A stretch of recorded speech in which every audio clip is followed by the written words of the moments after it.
جو کچھ بھی اس ملک میں ہوا ہے، اسلامی جمہوریہ پاکستان میں ہوا ہے، عورتوں، بوڑھوں اور بچوں کے ساتھ جو ہراسمنٹ ہوئی ہے، جو تشدد ہوا ہے، وہ قابل تشویش ہے، قابل مذمت ہے۔ ہم کہاں رہ رہے ہیں؟ ہم مقبوضہ کشمیر میں رہ رہے ہیں؟ ہم فلسطین میں رہ رہے ہیں؟ کیا ساری دنیا دیکھ رہی ہے؟ اس ملک کے جو رسپانسبل ہیں ہماری سیکیورٹی کے، وہ نہیں دیکھ رہے کہ ان کے ساتھ کیا سلوک ہو رہا ہے؟ خدا کے لیے اس چیز کو روکیں۔ عوام اپنا حق استعمال کر رہے ہیں اور انہیں یہ حق استعمال کرنے سے نہ روکیں۔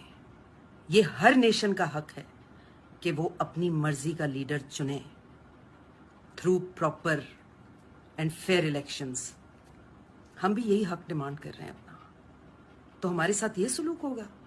اس کا مطلب یہ ہے کہ کل کو کوئی بھی مجرم اس ملک میں دندناتا پھرے گا اور عوام کے لیے ایک تھریٹ ہوگا اور اسے نہیں پکڑا جائے گا۔